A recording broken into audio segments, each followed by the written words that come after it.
All, congratulations. Mhm. All right. So it seems that the recording has already started. So first of all, congratulations to MAD and MWS 22 for making it to the quarterfinals round of the World Schools Debate Open. So to formally start this debate, let's first do an introduction. So hi, I'm Jessa, and I will be your chair for this round. Preferred pronouns are she and her, but please refer to the panel as a whole. So if my panelists could also introduce themselves.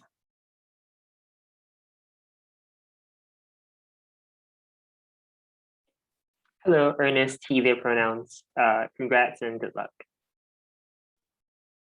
Hello, Miguel, he, they pronouns. Congrats, good luck. Wonderful. So, just a few reminders before the start of the debate. So, introduce yourself and kindly do a countdown so that I could sync my timer with your speeches. So, to formally start this debate with the motion, this House regrets the commercializing of spiritual wellness practices. Let's call on first proposition speaker. Here.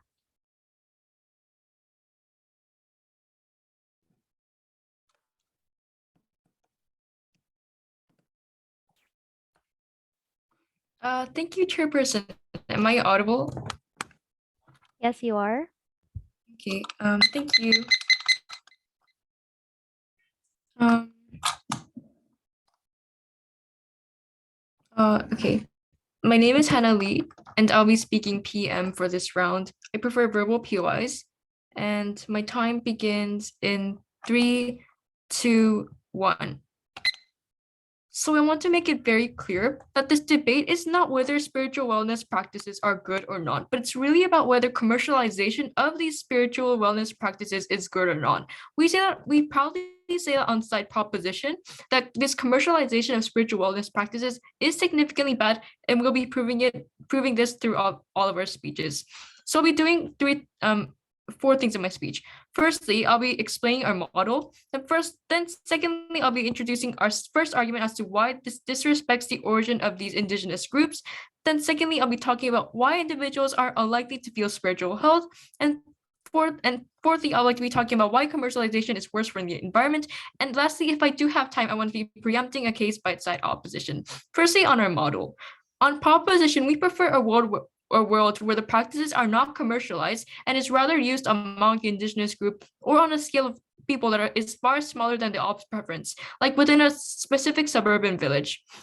And secondly, we think that commercializations result in a simplification of background information, like history behind the product, because advertisements have to be short and catchy and time efficient, which significantly detriments the message behind these spiritual practices. Therefore, we think that because of these 2 points of model, side proposition is able to give a proper model.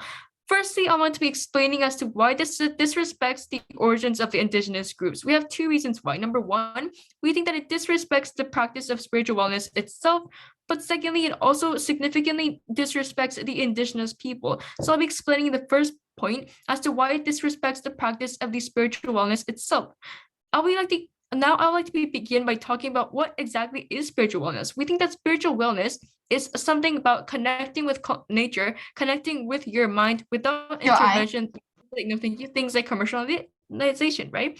But we think that this sincere connection with nature, sincere connection with your mind is disrupted at the point at which these things like market competition enters, right? Because at the point when market competition enters, everything becomes superficial, because everything becomes profit oriented, everything becomes about like whether you profit or not, which isn't what these spiritual practices are supposed to be about, right? So therefore, we think that actual things that make you spiritually connected is now hindered by things like market competition. So for example, even if going to Mount Chiba is more effective than going to Mount Fuji, consumers competition makes a certain alternative more desirable. So why is this so important?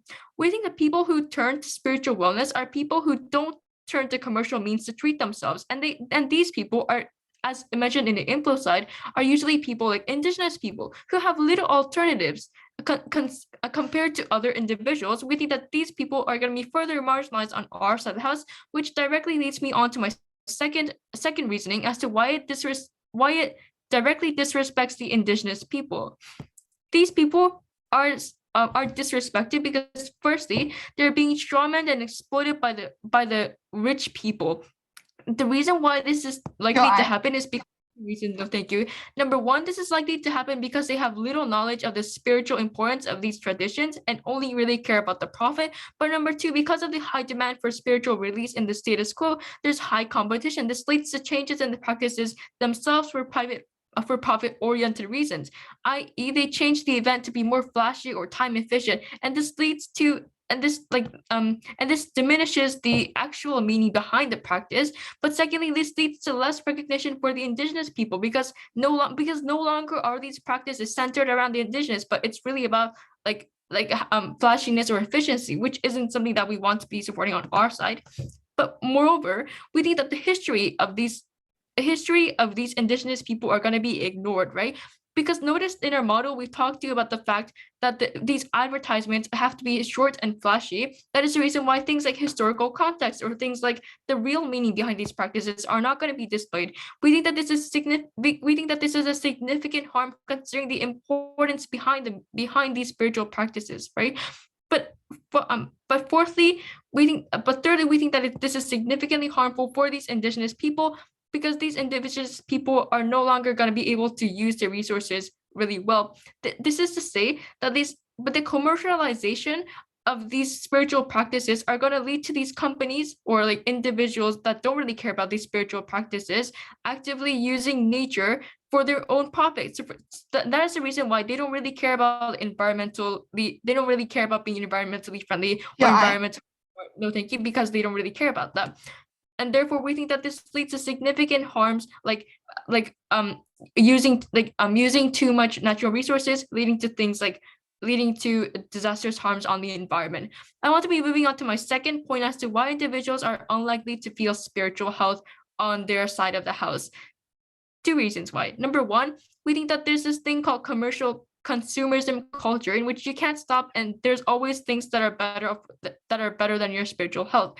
This is the reason why commercial culture makes people think that you're not satisfied with what you already have, which isn't something that's going to happen on our side of the house. But secondly, we think that it spreads misinformation and lies that directly affect society because of two reasons. Firstly, we think that corporations can lure people into buying these products using this narrative that it's spiritual wellness product, and so that's why you should buy it. But secondly, this is also more likely to happen on opposition's world where commercialization exists because firstly, they're profit oriented. Secondly, they don't really care about the product's background, and so they're most likely to make mischaracterizations.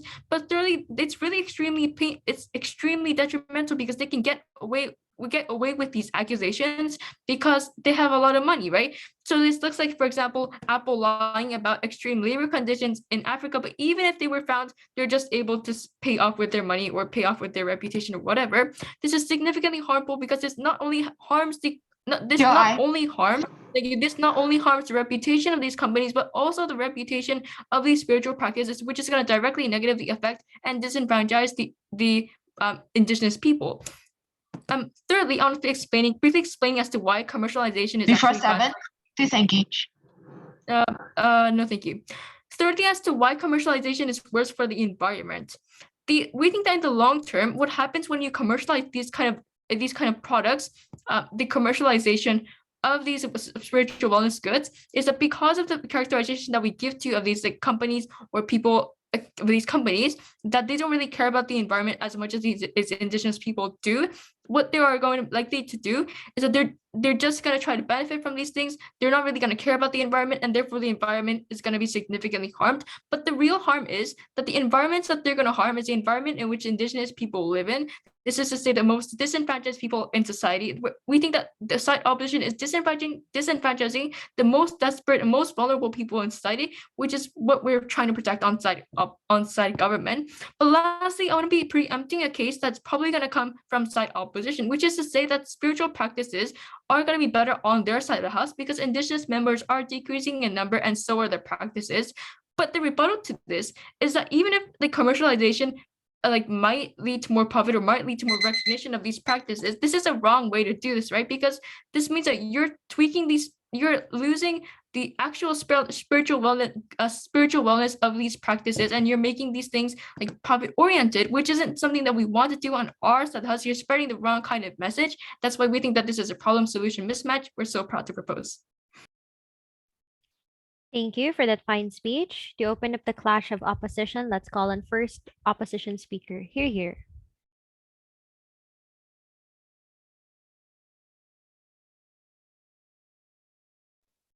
All right, I'm audible. Yes, you are. Okay. All right. POIs verbal. Yeah, please verbalize your POIs because I won't be looking at the chat. And presumably I'll take one at 6 or 5. Yeah, 5:30 or 6.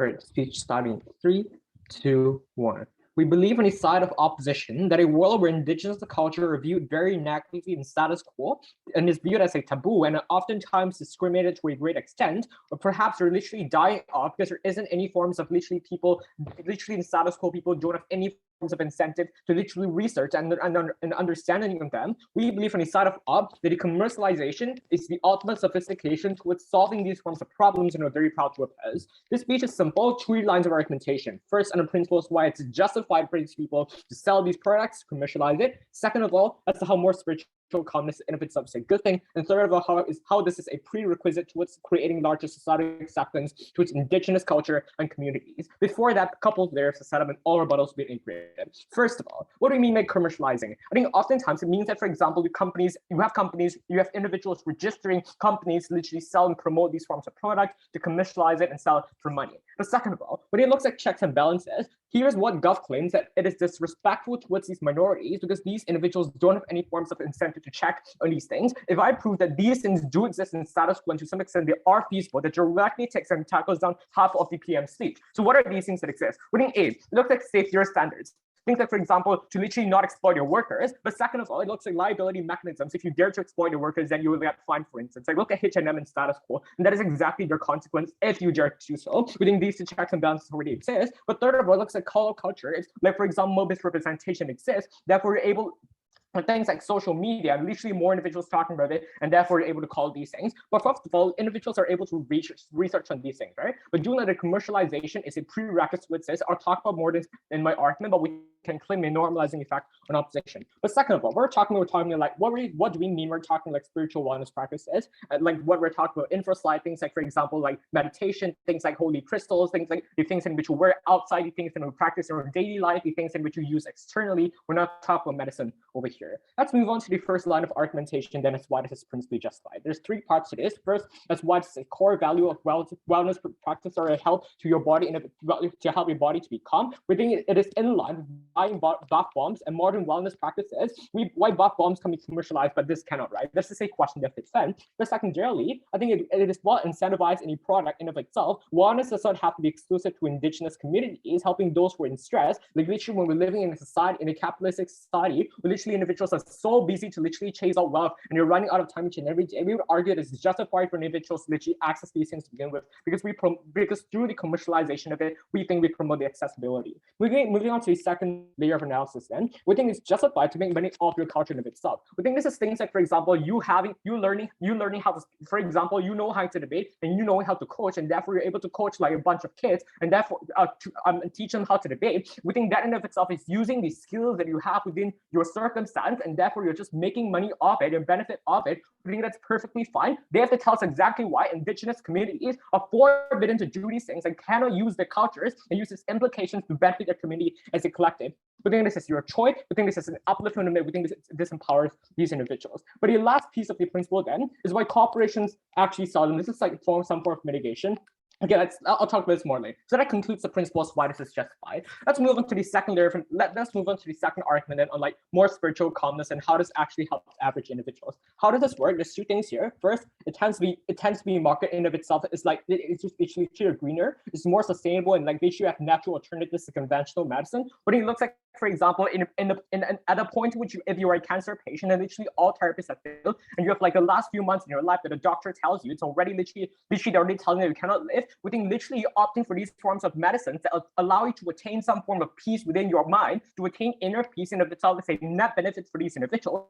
Even if it's ineffective, the fact which these practices could potentially bring you some form of happiness inside that is irreplaceable, and that we think that is already a net benefit for these people. But secondarily, we think it's important for like literally those Western medicine that have failed, right? Those who are sick of buying their medicine and exorbitant prices from like big pharmaceutical companies, for instance, we think opting for these things, even if it does not treat you, the fact which is able to bring you some form of tangible happiness, that in of itself is already a benefit that cannot call yours that has. That concludes the second argument, right? So let's move on to the third argument. I think is the most important here. How does a prerequisite towards creating larger societal acceptance towards the indigenous culture in these people, these communities as a whole? This is also where I'll continue to clash with propositions. I think the first thing to note here is that under the commercialization of it, they no longer have to hide their culture. Instead, as opposed on the flip side and status quo on their side, where literally individuals are forced to constrain their culture because there's no form of societal discourse and there's no form of societal acceptance with these things. When we're talking about indigenous culture, people will be like, I'm not interested in that. Therefore, that's the problem statement in status quo.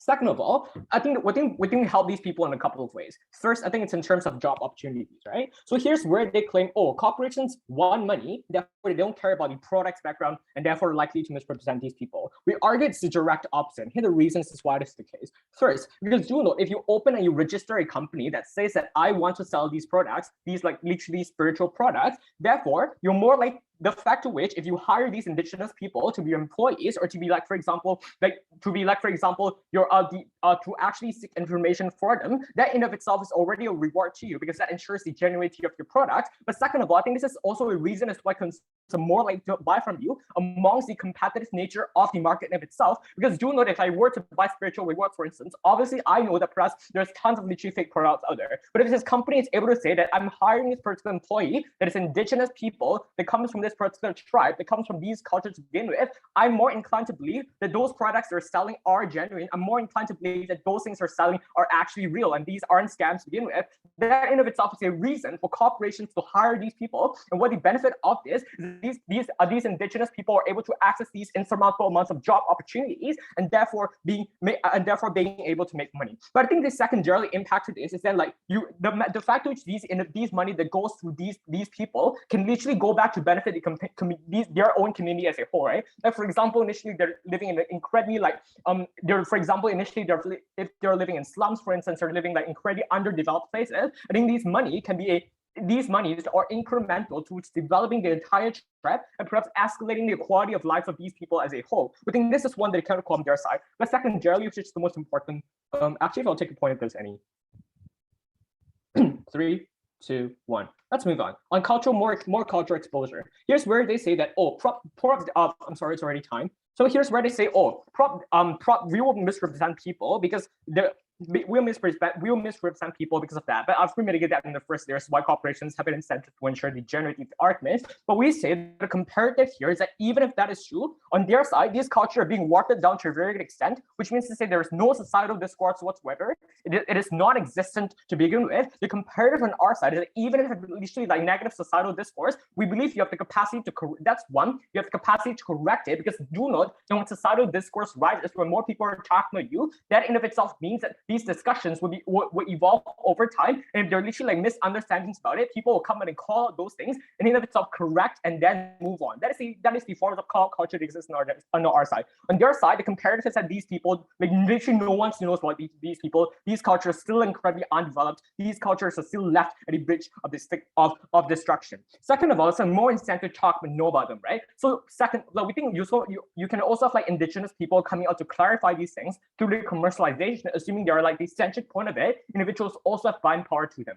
We prove conclusively on the side of opposition that it is principally justified. This tells us why it's illegitimate for you to use the things in which utilizes the things that belong to you to make money. But second of all, they have to tell us how this hurts the culture as whole, because we prove conclusively these people are better from our side. Very proud to have this.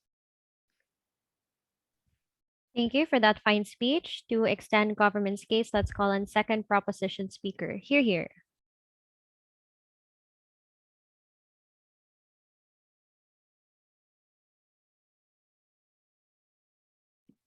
All right. Oh,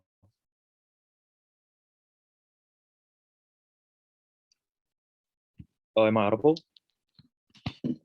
Yes, you are. All right. I'll begin my speech in 3, 2, 1. It is not our job to justify the corporation selling these things. It is neither of our side's jobs. Even if they are perfectly justified, this is a regrets motion. Our job is to prove that it did more harm than good. Therefore, their whole point about justification was a wasted minute.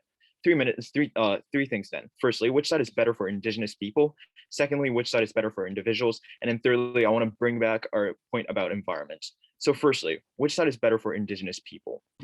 Here's where we argue that commercialization actually disrespects the culture. Oh, note here that all rebuttals will be integrated in my speech. So in this, our mechanism was that it'll be strawman by white and rich officials. For example, Himalayan salt is commercialized by American companies for American targets. This is because, 3 things in here. Firstly, this is because oftentimes when advertising, these companies want the most visceral images in the most simple words. So they oversimplify language and overuse extreme pictures like Indian gods dancing around, right? This won't stop just because some researchers call out. I think corporation has a bigger power in those paradigms because they can advertise on TV and they hire specialists in media coverage, whereas researchers aren't really specialists in social media and etc. Therefore, it's highly unlikely that even if like opposition's claims that researchers is true, we think that corporations have a higher power and have more tactics in social media because they hire professionals, and thus these researchers are likely to be silenced. Secondly, moreover, power asymmetry between the indigenous people and researchers and the white corporation officials exist. Therefore, even if like I've already proven to you why researchers are likely to be asymmetric in terms of powers compared to these corporation officials, but we believe that even if these indigenous people are employed, they probably won't be able to speak up, and they're forced to say that this is a genuine appropriate culture, that it perfectly represents our culture, because these rich white officials have more money than them, and because these corporations are actively like using their products and etc., right? This is why their whole argument about discourse about cultural appropriation also falls. Thirdly, they assert that companies would compete with each other to be more appropriate, but no, they are not. They want to compete with these superficialities. That's how they earn money, right? They don't necessarily earn money from being culturally appropriate, because if they're able to appeal to the public that their products are actually like making these people's mental health better and etc., then they're likely to sell more. Therefore, I think they won't be able to compete with each other on a cultural appropriation, but they will rather compete with each other on like superficialities of, oh, our mountains are higher, or oh, our salts are more expensive, and etc. So why are all of these things bad? These things are bad for 2 reasons. Firstly, because cultural appropriation is often ignored. For example, with yoga, there are sometimes culturally inappropriate Thai statues that white people simply put for the sake of seeming Thai, right? This is why in principle it is bad. But secondly, in practical, it crowds out other ways in which these indigenous people can actually earn money. So what is happening in the status quo is that officials from cities come to the Himalaya and just harvest the salt themselves, or get them for a very cheap price, and then sell it online for a very expensive price, right? This is leading to more of the beautiful natural resources in these cities going extinct, making these indigenous people have less access to food. Hi, I'm sorry. Can you pause for a moment? It seems that you're getting farther away from your mic. I paused your timer as well. Oh, sorry. From Yeah. when was I not audible? Your time is you have 3 minutes and 3 seconds. Am I audible? Yes, now it's clear. Oh, okay. Wait, I just want to wait. Sorry. Is there any way in which I can make my mic better? It's actually better now. Oh, Mhm. okay. Would you like to speak one sentence first before you start? Wait. From where were you not able to hear me? I think a little further after crowds out other ways indigenous people make money. A little further than that. Okay, I'll start from that segment then. So I explained the principle of why this is bad. So I'll begin my speech in three. Wait, where was I in terms of minute mark? You were at 3 minutes and 3 seconds. 3 minutes and seconds. So I have like 5 minutes left. Okay.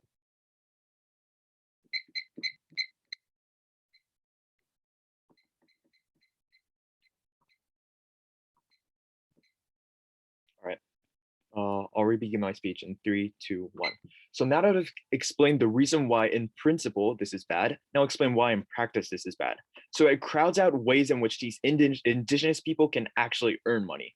So what is happening in the status quo is that officials from cities come to the Himalaya and just harvest the salt themselves or get them for a very cheap price and then sell it online for a very expensive price.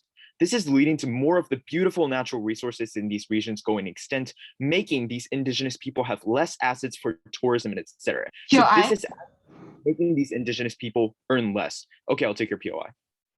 While companies in different markets do not exploit their environment or use after house for the same reasons of capitalism, at least we preserve their jungle when you have wellness trips to the Himalayan. On our side, only then you have more incentive to preserve it. Okay, I think what is happening in the status quo is that because of capitalism, these people are over harvesting, and I'll explain that later in my third question that I'll clarify. But second question, which side is better for individuals? So in this claim, they assert that individuals get happiness through wellness practices. Yes, we precisely agree. That can happen on our side when these individuals engage on it, not with the use of money. So this looks like them doing exercise and perceiving it to be good for them and perceiving that to be mental wellness. Our argument here is that when money gets involved with spiritual health, you'll never be fulfilled because this motion regrets the commercialization, right? We don't necessarily regret the spiritual wellness practice itself. We had a mechanism here and they just simply asserted this. But we think a consumerist culture and the treadmill of hedonism that exists in these consumerist culture makes these people unable to feel happiness. So where one buys something in terms of mental wellness practice, they'll always see something that is better and more expensive, right? The importance of this argument here is that this undermines the concept of spiritual wellness itself. Expensive things are always going to be perceived as more effective, and corporations are likely to make advertisements that say that.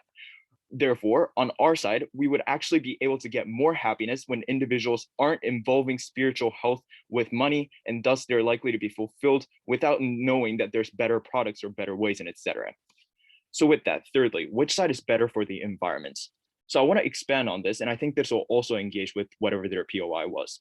So we think that spiritual wellness practice in almost all instances are involved with nature. So this can look like, for example, meditation retreats or getting rocks and plants and flowers and painting them to be really good for your mental health and etc.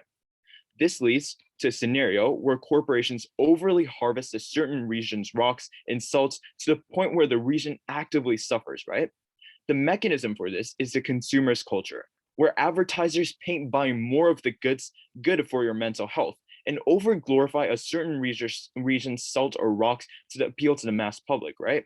So for example, advertisers, instead of saying, okay, buying one of like 10 grams of this salt is good for you, but they'll probably say that, okay, buying 10 grams of salt is good, but you should buy like 50 grams of salt to get more happiness. Therefore, this leads to the region actively suffering from a lack of natural resources when things like overproduction happens. This is exemplified in some regions of Japan where they're actively harvesting bamboo plants and destroying the nature and sacrificing endangered species for the sake of like mental wellness and mental wellness practice and etc. Note the importance of this argument because in almost all instances, these resources that are used for these mental wellness practices are rare. Because the rarer these products are, the more magical it seems and the more the corporations can latch on that, right? Therefore, these places are the places, therefore we think that rare products or like natural products are being like harvested to the point where it's harming the region there. And this brings back our argument about how it harms the indigenous people, because oftentimes the kinds of people that live in these areas that gets harvested these plants are the indigenous people, right? These are the most vulnerable people in this debate, and they're being harmed the most by the consumerist culture. our side is better because the moment in which these consumers cultures do not play a part in like these spiritual wellness practice, it is unlikely that over harvesting of these things will happen, right?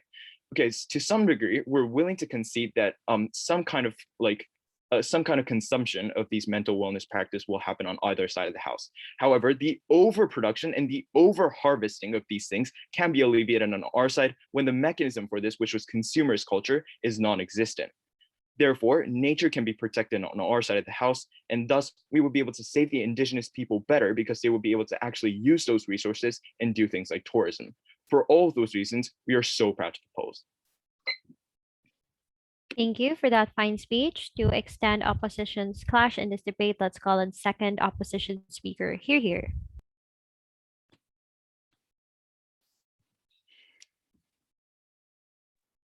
Hello, am I audible? Yes, you are.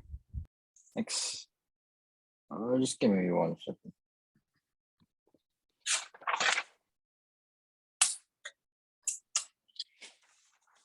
I think POI is in the chat.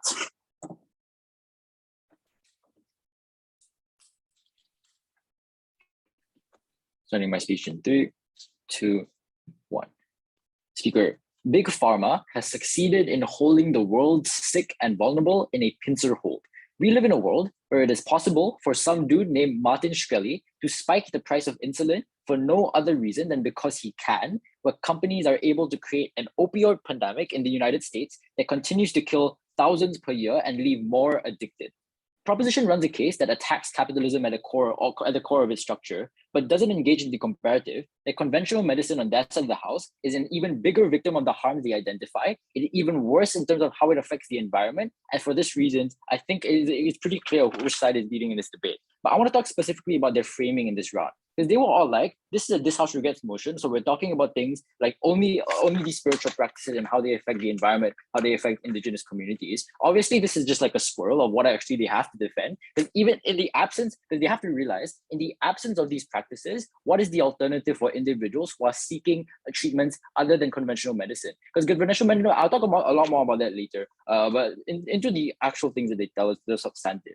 The first thing that they talk about is the promotion of these products and why it is likely to be harmful to these indigenous communities and why it is likely to be like dismissive of certain aspects of that culture. But the extent of the proposition argument, if you notice this, is competition is something that makes products different, and corporations don't know anything about culture. So obviously they can't make a product that is suitable for these indigenous communities. I have 2 questions here that I think take out this case. Firstly, if they don't understand indigenous culture, why can't they learn indigenous culture? And as Wayne proves, I think they probably have an incentive to outlearn and out-authentic their competition based on the government logic that they're constantly trying to out-compete each other and create the better product. They have a direct and structural incentive because obviously individuals are more likely to buy products that are authentic, and that's what makes more money. And that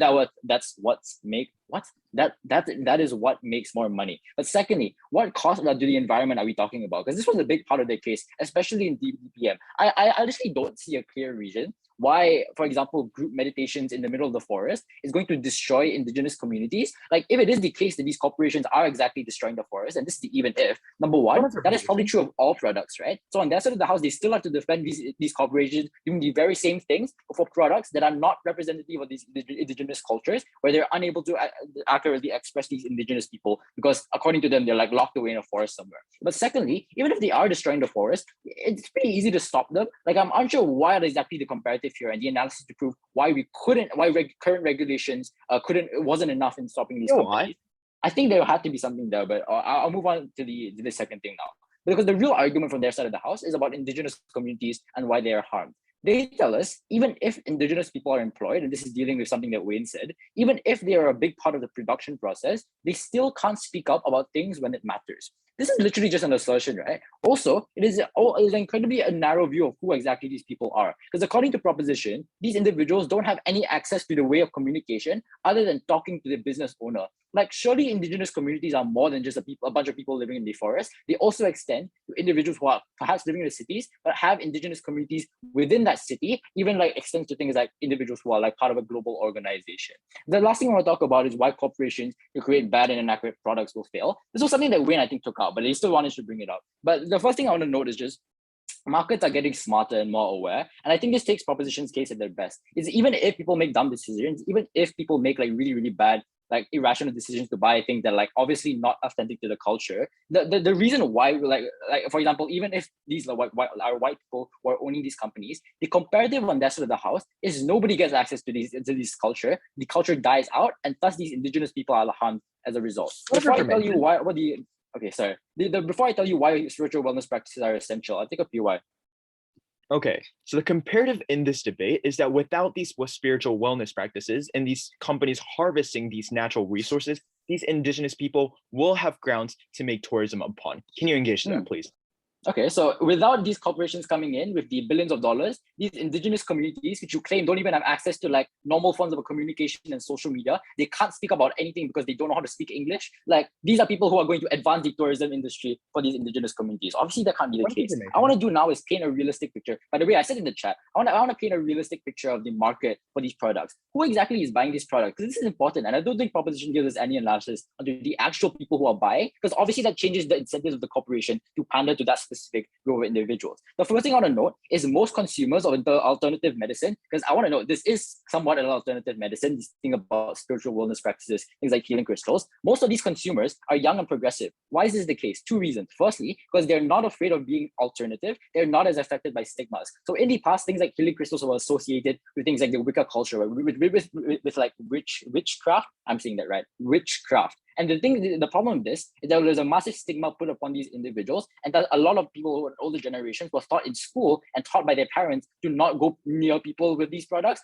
to not associate themselves with these products, and not to learn about the cultures behind them. Secondly, because they recognize the failure of conventional medicine. So it's increasingly true, and the reason why this is probably true, because even I know this, right? The reason why things like big pharma has become like a tagline for all the things that are wrong with the medicine industry, because young people are coming on these swaves and recognizing that conventional medicine is no longer good enough. But the second reason why it is likely to be these individuals is that they are likely to be unaccepting of cultural appropriation. Things like the rise of wokeism. Obviously, it's a very like conventional thing to say in a debate, but generally the importance of culture has been internalized as a result of things like heightened exposure to culture in schools and through the media. That's why we have things like within these international schools and within the syllabus in many of these schools, kids are taught at a very young age the importance of indigenous people within their schools. Like even within like the Malaysian curriculum, there's things about the indigenous community, the Orang Asli, and things like that. I want to talk about what the debate looks like at this point in time, because Wayne tells you a lot of things, right? It tells you firstly that these practices are dying at a rapid rate where it is happening. Secondly, that commercialization is the only way, and I think definitively proves that because opposition doesn't respond, is the only way to protect these individuals. And I don't think proposition has proven why the comparative is better. But here's the extension on why spiritual wellness practices are essential. Two layers to this argument, but like broad layers I'm going to talk about. Historically, they have been an organ of minority alternative groups. What do we mean by this? When we talk about what exactly these products are, these look like things like healing crystals, right? These look like things like that are a product of things like, as I said before, Wicca culture and witchcraft. Things like nature rituals are incredibly staple in things like hippie culture and indigenous communities into history. Even as a result of historic practices, these are individuals who have continuously practiced these things like time and time again, but have failed to, but like obviously have like decreased in number because of the rise of other forms of medicine. The important thing to note here is that these were groups which realistically, and if you look at the facts, were persecuted on an incredibly large scale. They were hunted, and like obviously these witches were like burned at the stake practicing things like witchcraft. I will actually tell you, I'll take a bit while before I tell you why that's important. Wait, no, sorry, I'm at 7. Sorry, I'm at 7. I didn't say. The reason this is important in terms of why these individuals why the persecution thing is important is because these practices are dying everywhere, but only except for the places where it is the only option for these individuals. So what I mean by this is that these practices are becoming less popular in the places where it matters, in the places where in the city where nobody actually knows about the culture, but are still going to be prevalent within these indigenous communities. But the reason why it matters for individuals within the city and places like outside of the indigenous community, because number one, a lot of these people are actually members of the indigenous community. They just haven't found their way back yet. Number two, these individuals are most likely to be able to help these indigenous communities spread their culture. But the reason this is true, because it is, number one, systemically weeded out by conventional medicine. There is an obvious incentive for like pharmaceutical companies in the past, and even like as far as long ago as like the 1800s, to stop indigenous communities from doing things like spreading conventional medicine. But the last thing I want to note and why is it essential? Because it serves a drastically different purpose than conventional medicine. Because it's not about simply treating an individual because of their biological needs. It's about fulfilling the person in a way that is spiritually aligned with them. If they want to heal themselves in a specific way, these spiritual wellness practices offer a number of ways that they can opt into this kind of medicine. It is natural. It is pretty affordable. Like if you buy a healing crystal, it's not really that expensive. I'm pretty sure it's a better way for these individuals to opt into things that are not necessarily accessible within big pharma and within the conventional medicine. I think we proved that the alternative is the comparative on that side of the house is worse.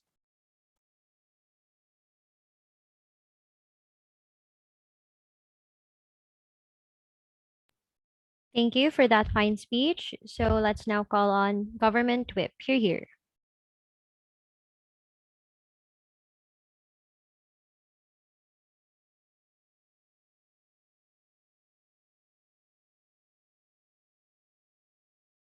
Okay. But it's awesome because they need to be.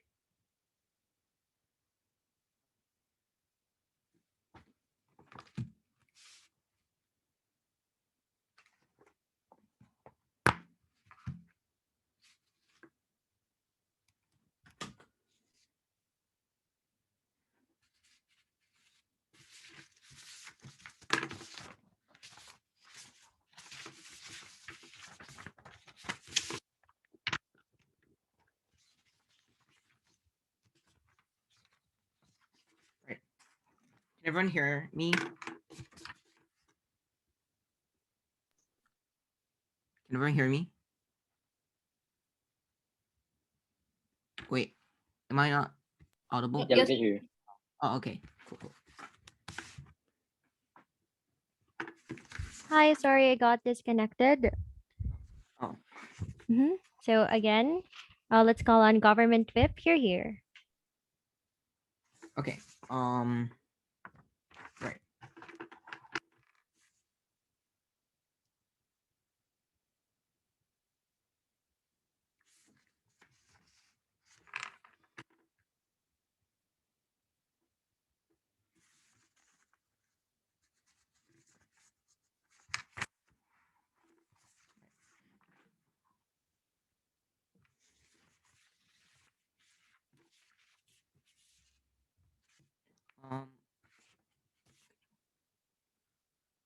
My personal pronouns are he and him. I prefer verbal POI, so if you have a POI, just speak up.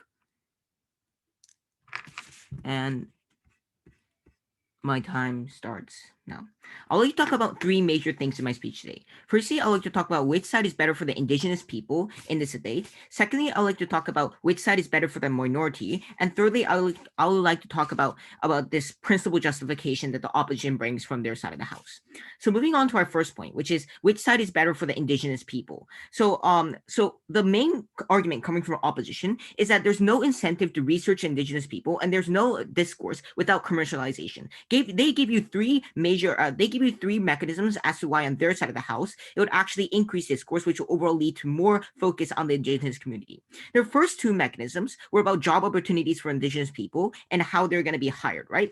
So I have two major responses to this. Firstly, companies have obvious profit incentives, right? That is why they're probably going to pay low amounts to indigenous people, since as opposition characterized, indigenous people are desperate and are probably poor. Therefore, they have to go ahead. They have to go ahead with this, and they have to actually work for a low amount of money that companies actually provide them, right? And not only is this manipulation, which is bad, it doesn't actually benefit the indigenous people, since there is because these big companies crowd out private businesses, which overall decrease money for the indigenous peoples to make, right? The comparative becomes, the comparative is, without commercialization, indigenous people can do private things, right? The difference is that because this commercialization is a big market, exploitation by big companies happen, which crowd out the small private businesses of indigenous people that actually spread their culture and that actually does not spread misappropriation. The second thing I want to note here is that the majority of these practices, especially during the COVID period, is material goods, right? For example, salt lands, essential oils and potions, right? You don't really need indigenous people. You don't really need to hire indigenous people because it's cheaper to produce, to mass produce with machines and stuff like that. So ultimately, we don't really think that their point stands when it is in the terms of in the terms of material goods. The comparative is much worse because on top of this, cultural misappropriation will happen, which will lead to more culture dying in the first place.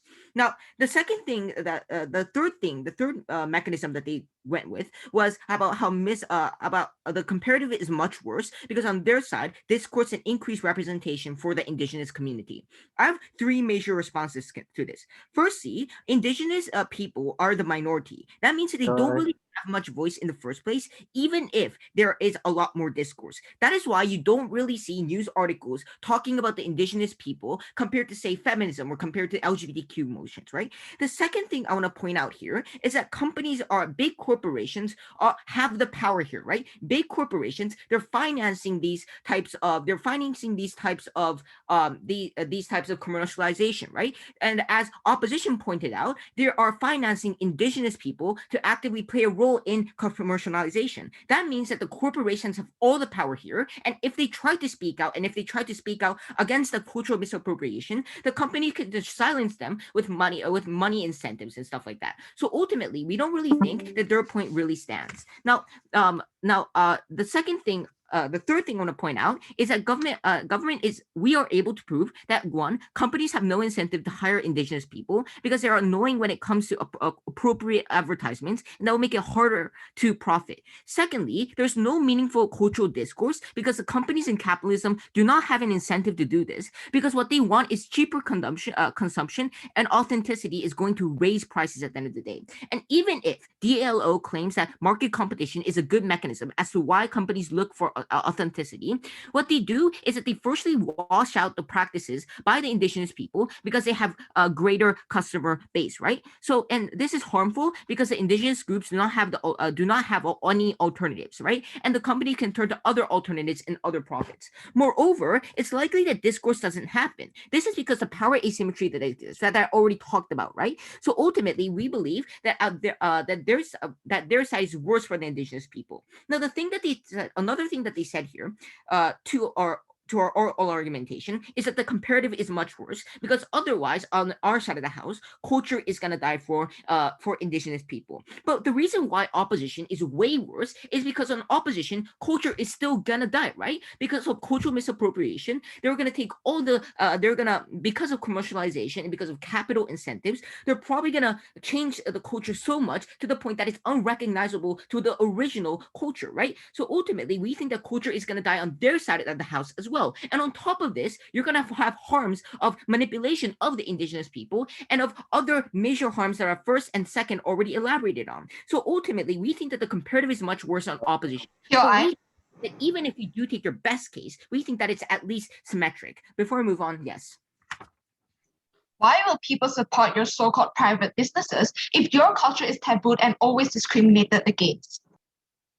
Look, the thing is, what we're arguing here for is that when big corporations crowd out small competition don't have the opportunity to make it big in the marketing business. Yes, yes, in your side of the house, small competition may not be like a major marketplace, right? But ultimately, these indigenous tribes are gonna get more profit than the profit that they get right now because big corporations are not gonna pay them well because of the profit incentives that I already talked about. Now, the second thing I want to note here is which side is better for the minority. Now, DLO points out that the cultural practices are being less popular and there are less of these practices being carried out. I don't get why that can't happen on our side, considering the fact that we're not arguing for the spiritual wellness practices to be non-existent. We're arguing for a world without the commercialization of these practices. Even if LO and DLO points out that these minority communities are better served on side opposition than the counterfactual of pharmaceutical companies, the truth is that these corporations are not going to hire them in the long term and exploit them in the short term.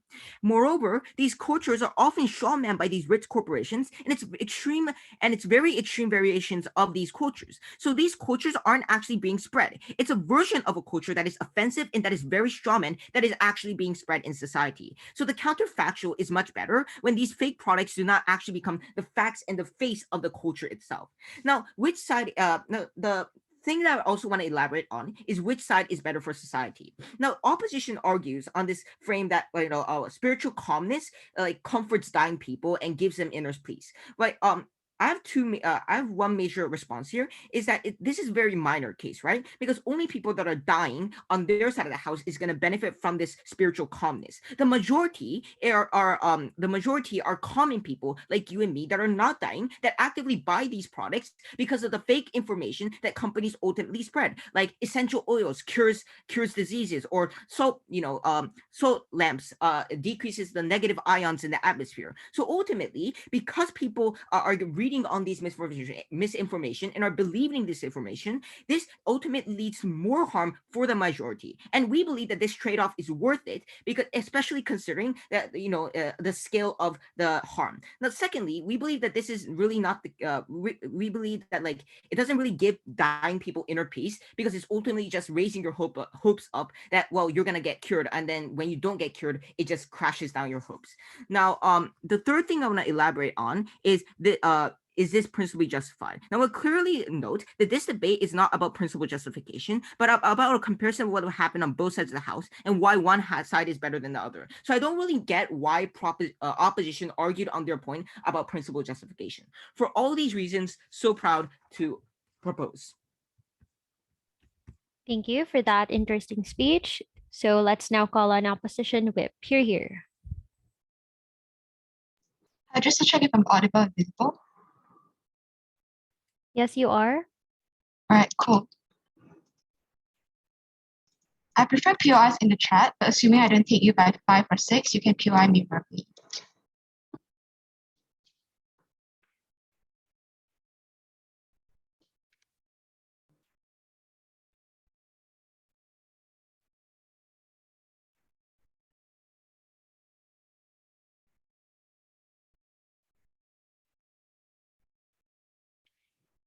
Start my speech in 3, 2.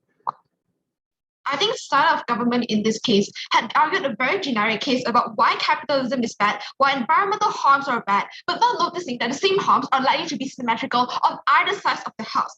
Therefore, if they cannot deal with the exclusive harms about why we told you these cultures are always tabooed in status quo, why these minority cases are why these small companies are never going to flourish in the first place because of the taboo in and of itself. I think these are the harms that are uniquely tangled into the indigenous communities. I think on that basis, we have already won the debate. There are 3 things I'm going to compare within this debate. Firstly, simplification versus acceptance. Secondly, on the market value and which side then is better for the society. But before that, a couple of things I want to point out. Firstly, I think it's important to note that government and opposition both conceded at the start of the speech that on both sides, people still can access the authentic types of the kind of spiritual calmness. This means that those who are in this indigenous enclaves are likely to access the same kinds on either side. This means that the only delta here is whether you want to have extra commercialization or not. I think pointing this out in and of itself, which is also mentioned within PM speech, already washes out a lot of their principle about simplification, since the most authentic forms are still likely to exist within these communities on either side of the house. It's just about what you want to then present towards the society. The second thing here is about check and balances. I think we already pointed out many times that a consumer in and of itself is a form of check and balance. We've told you why consumers have increasingly been pointing out things about cultural appropriation, why they're increasingly having more traction towards indigenous communities. The only thing they've said is that this is not going to happen. They've never explained why. So on that basis, I think it's so much better on our side. But note this panel, if they want to talk about the power asymmetry, it's like symmetrical on both sides of the house, but only on our side. When you have more traction, you have more of that. But notice the crucial anti-misinformation laws are likely to exist on either side of the house. Note that you're unable to spread misinformation on either side of the house, assuming these laws do exist. So therefore, this washes out a lot of their benefits, a lot of their harms about misinformation. But assuming these laws do not exist on either side of the house, this means that this is never exclusive to our side. This means that on either side, capitalism will still be able to have misinformation, which are exactly the harms that they have talked about, the examples they have given, which were not in indigenous communities. Therefore, on this 3 basis, we think it washes out a lot of things that they want to talk about. Now, firstly, let's talk about simplification versus acceptance. There are 3 parts into this. Firstly, let's talk about employment opportunities. What then did we tell you? We told you why this is most important because this provides them the opportunity to earn some money. And this is a prerequisite for those people in enclaves as a prerequisite to upliftment. We've told you why the culture is often like taboo within society. This means that no one is like to buy their art, buy the things that they have sold. What did I tell you? Firstly, they told you that it is low wages. They told you that they have to go into these jobs. But notice the counterfactual is they still are in the lower hand. They still have to go to our other jobs. For example, like construction working, which are even more dangerous than what they're talking about here.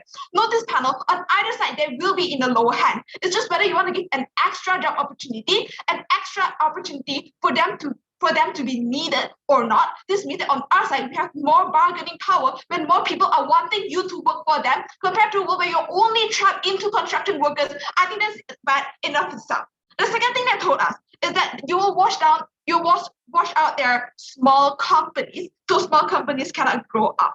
I think that's really contradictory. If you want the small companies who are commercializing these things to grow up into large companies that they themselves defend, we think that their side is one that cannot defend any commercialization by these companies in and of itself. The comparison here is that even if we have some white people sharing this, so the moment when it's normalized, you as an indigenous community are able to have your small businesses like getting larger faster and turn into one of those big commercializing companies. This is the exclusive benefits on our side of the house. But then the third attack they have is in terms of like other things like tourism or things like people are able to come. But notice panel, I think the comparison here is that we think that these things also include tourism. Tourism is uniquely likely to increase on our side of the house when you have commercialization, when you're no longer tabooing this community. These are the things that we want to talk about. By that, we think that to the moment when you have more people noticing your culture, only then small companies are able to rise. Secondly, on the harms onto the environment, firstly, panel, I don't think it's ever exclusive. Any company is going to exploit your environment anyway.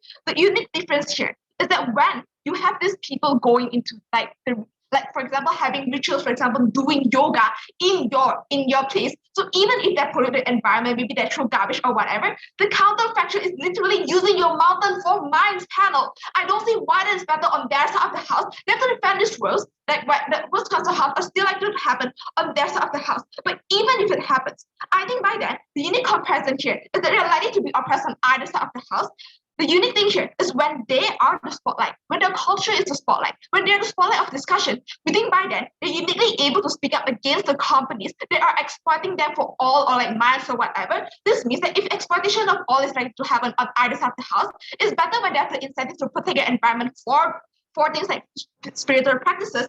And when if it's like to happen on either side of the house, it's better if you're on the spotlight, you have more capability to speak out after the PY.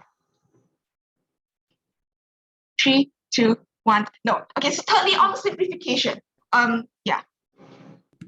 So you mentioned that like people can speak out against this environmental harm, but given the fact that you have a social norm that commercialization is okay, doesn't it make people more reluctant and harder to speak out against these environmental harms? Commercialization immediately equals to exploitation of natural resources. We think we can parallel this to like rainbow capitalism when it's aimed to like promote the culture, when it's aimed to normalize the LGBT, because it's so taboo in status quo when smaller companies just cannot rise on their side of the house. But crucially, I think that when you're in the center of attention, if like commercialization of some things are likely to happen, like commercialization of all, when it's around your culture, when you can justify the importance, it's so much easier to speak up. So on to the simplification. The only thing that I've talked about is why this washes out your culture. But I'm not sure what are the unique harms of this system. I never told you. The only thing I told you is disrespectful, but why? Here's the comparison. Simplification is the only prerequisite to people discovering the culture even more. This means that the counterfactual is people not knowing at all because there's no commercialization, there's no normalization. So we think that to the moment, even if you simplify it, like after it's normalized as something that is normal, only then people have the stepping stone to go further into discovering things that are more complex. With this simplification is the stepping stone to enter it in the first place. The counterfactual is non-existent of this culture. But another comparison here, that is brought to you straight from first speech, but was never engaged with. Washing out the culture versus tabooing and misrepresentation and all the harms of discrimination onto the communities. We've told you why they always need to hide their culture. They need to whitewash themselves because of the taboo that says that this is something you shouldn't do. This is something that is bad. This is something that's witchcraft. We think when you normalize this, they no longer have to hide this within themselves. This is something in and of itself is empowering. The comparison here is that indigenous communities still can do the most unpacked reforms within themselves. The comparison is how the community views them, how other people view them, whether they have the simplified form, or they discriminate against you on every single aspect of the culture. You yourself cannot practice it on their side of the house. So lastly, on to the micro scale of what then the market looks like. We have told you a few benefits on our side about why those who are in palliative care, the only thing they say is that, oh, it just gives fake hope. That's not the crux of our argument. What we told you is this gives you a sense of solace. This gives you a sense of calmness when you are in medical in and of itself, when you're in chemotherapy. This is something that uniquely gives some people that kind of solace that is uniquely unavailable on their side of the house because no one even knows about the culture. The second thing we told you is why an average individual has the right to access these kind of things. We've told you those in mental homes or just you and me who are stressed on a daily basis and wanting to go for a meditation trip, which is inaccessible because of the non-commercialization. It's really hard to find them in the first place. Therefore, even if they're addicted to this happiness or whatever, like addicted to finding happiness, the counterfactual is people not having rest at all because of the hustle culture within status quo. The counterfactual is people having more access to wellness. On this basis, we win on the clash of indigenous people, we win on the clash on the market. Very proud to oppose. Thank you for that fine speech. So to end this debate for opposition side, let's call on up reply. Here. Hello, am I audible? Yes, you are. Okay.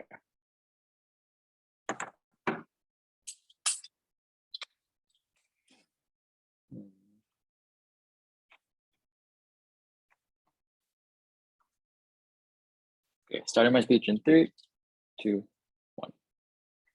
This is how my speech is going to go. I want to note firstly that I think this could have been a very excellent debate because proposition had a very strong case on their hands. Their burden was to prove a greater level of harm than commercialization is bad for culture because they don't give us any real analysis on why the comparative is better, why these things are exclusive to their side only, and why capitalism is unlikely to stop on their side of the house.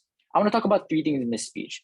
Firstly, on marketing and corporate practices and why you win that clash. Secondly, on the environment. And lastly, on indigenous communities, which ended up being probably the biggest clash in this debate and probably one of the only things that proposition actually bothered to engage with.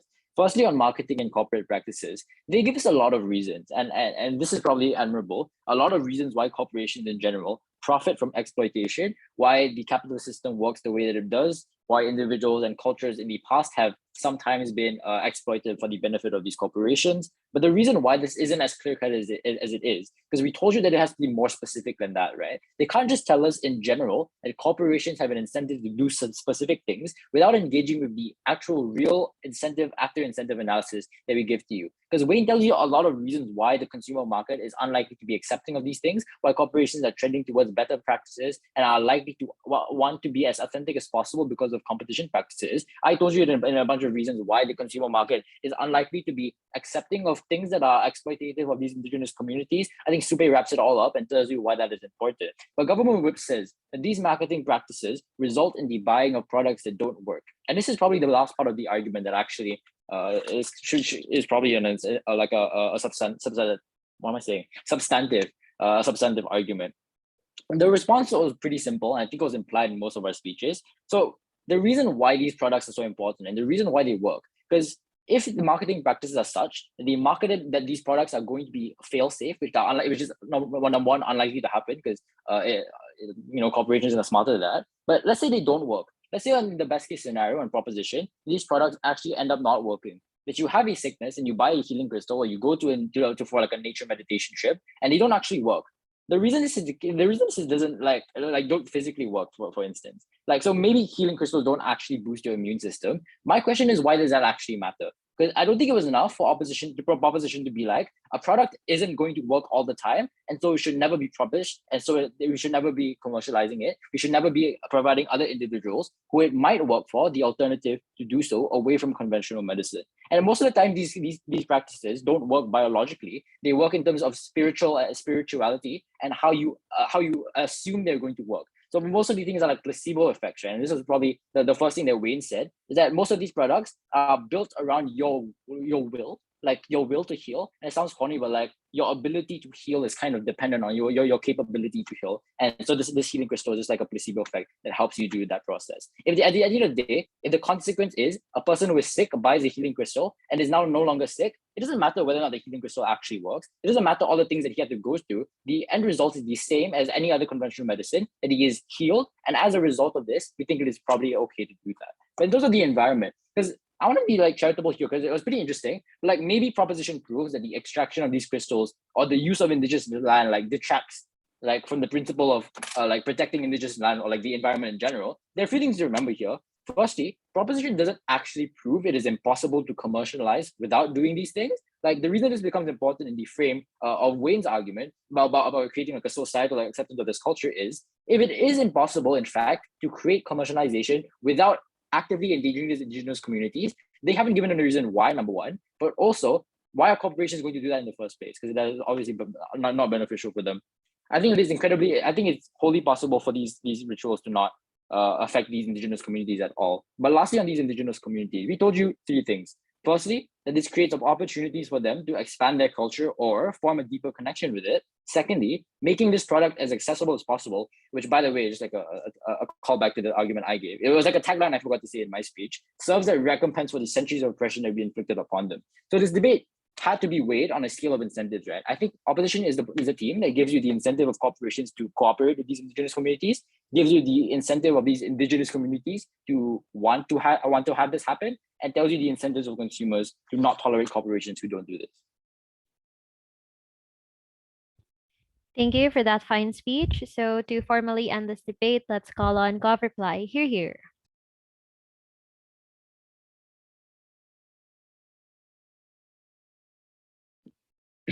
Okay.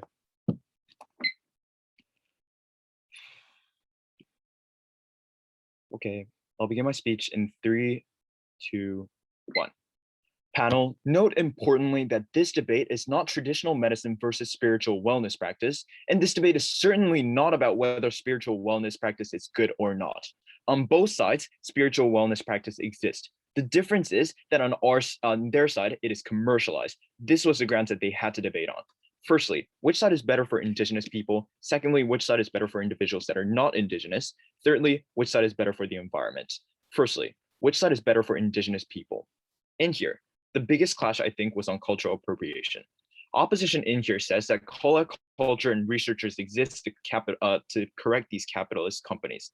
However, they don't explain the extent to which these call-out cultures will be effective in overturning the corporation's narratives. We were the only side that actually showed you to what extent this will be. And we told you that since the corporations have media operators and professionals in advertising, it's very likely that the indigenous people and researchers who are not professionals in these media would be overpowered and overshadowed by these corporations. Given that, what these corporations make a case and competition out of is the surface level thing, right? Which side sells resources cheaper, which side sells rarer resources, etc. All of those things that are more visible in the history of the products, because that's more easy for the public to visualize, that's more intuitive for the public to see, and therefore the public are likely to buy these products. We analyzed this from our very first speech. They have given no additional analysis to this. Moreover, opposition whip talks about giving the indigenous people with attention rather than in the counterfactual where they're not given a special light. I want to quickly point out that the premise of this argument rests on the fact that cultures would be represented and these companies would describe the original culture of these rocks so they would be able to shed a special light on these indigenous people. We already gave you structural mechanism as to why this is unlikely, given that these companies have to oversimplify in their advertisements to keep it short and etc. Moreover, we also told you that these indigenous people are not really given money as they should from our DPM speech, because we told you that the power imbalance exists and these corporations are harvesting these salts and rocks on their own, or either they're getting these things from these indigenous people for a very cheap price, and they're able to do so because of the power asymmetry that exists, where indigenous people are reliant on these corporations, but these corporations can go to other places and harvest other stuff. But even if in terms of culture, it's a wash, the deadlock breaker here is on resources, right? And in here, we told you that the indigenous people will have more of the environment to make a tourism out of and etc. So indigenous people are likely to be able to make better tourism, a better platform for them to speak up about their culture and etc. Secondly, which side is better for individuals that are not indigenous? So this is one of the most important stakeholders in this debate because everybody that buys these products are within these stakeholders. So in terms of magnitude, this outweighs, right? In here, opposition asserts that individuals would not be able to access these spiritual wellness practice. This is a ridiculous line, considering they literally concede that these spiritual practices will be there on both sides of the house. The nuance of our argument here was that consumerism makes people believe that buying more equals more happiness and buying more expensive goods equals spiritual health, because that's how corporations advertise for their own profit, right? This means that on both sides, these individuals can access happiness and spiritual wellness practices. The difference is they'll be happier on our side when they can get rocks just for their own or to do exercise and not have to worry about buying more expensive stuff or buying more of the same products. Thirdly, which side is better for the environment? In here, they just assert that in the counterfactual is more harmful because the pharmaceutical and mine companies don't care about the environment either. I want to note that this doesn't directly engage with our argument, so our argument still stands. We told you that the over-harvesting of these products are the harmful thing. So harmful that in Japan, there are barren lands because they harvest all the rocks and all the bamboo plants, and they endanger species because of that, rare species because of that. This environmental impact gets no engagement. Supposing that mine and pharmaceutical companies are likely to exist on both sides, because they probably will, the deadlock breaker is that the environmental harms that uniquely comes from these spiritual wellness practices being over-harvested through the use of commercialization is not going to happen on our side of the house. Therefore, we weigh far better in terms of the environment. For all those reasons, so proud to propose. Thank you for that fine speech. So thank you everyone for that very interesting round. You may now virtually cross the house. So the results of this debate would be announced later in the main room. So you may now leave this breakout room. Thank you.